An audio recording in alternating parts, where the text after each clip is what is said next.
This is what you call a steam stacker, or a steam pot, which is one pot placed on a boiling pot of water. It keeps the food from overcooking if you're making hollandaise sauce or something like that. Now my hollandaise sauce is boiled actually, but that's at a different temperature than water. And I do see tiny bubbles forming on the bottom of the pot, and of course this pot does steam by itself. It is being evaporated into the steam. Technically, specifically, yeah, there's probably a boil happening, but at a tiny level. It's not a hard boil by any measures. And there are these flange type things which are going to cast off heat. And this is not even hot to my hand. I can hold this. Of course, heats. I mean, the closer I get to this, the hotter it gets.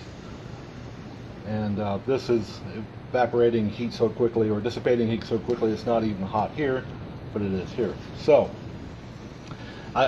this should boil because there are pressures. This water under it is under pressure, which would increase the heat, and plus there's metal contact, so it should also heat. So anything using a flange I'd call suspect in the experiment of can steam boil water.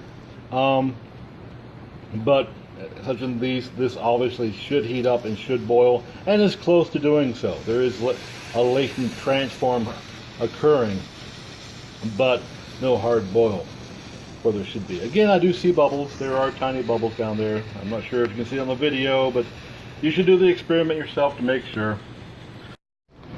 So this is a stackable Sin, sorry, esteemed healthy lucky student. This is designed to bring water to 100 degrees. This is called a stacker steam or a steam pot. This does steam. It is heating the water to the point where steam does roll off this. And I do see tiny bubbles forming on it, so it is technically at a boil. It is making the latent heat come up. I would even expect more of a boil actually, because this is pressurized. It's sitting on top of another one. Its weight of the container, while not completely filling the container, is creating a bit of pressure. So that pressure will increase the temperature to create the boil, which we... Here I am on a hot summer day because healthy, lucky STEAM student said water will not boil from boiling water if in a separate container.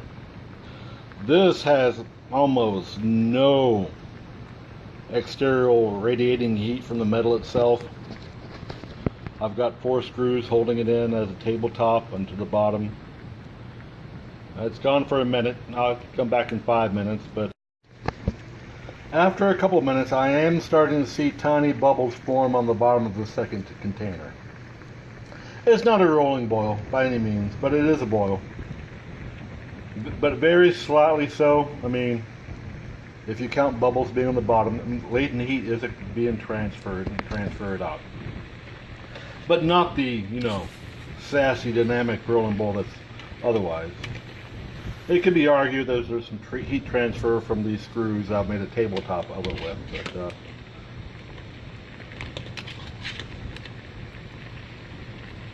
no bubbles at first, but after about 5 minutes, the heat is trapped in the container. It has nowhere to go as far as, you know, the flanges radiating the heat outwards. So I would expect the heat to build up, and it does, but it's very slow, and it takes a while. It takes a couple of minutes actually for the, even on just moving it slightly, even though it's already heated up, it won't, those bubbles won't appear for a little while. So it's minuscule bubbles, and there is that latent heat transfer of water to steam that occurs, but you know, just put it out. Boiling water be boiling for a while, but it's those bubbles appearing on the bottom that really tell the difference, not the steam. All right.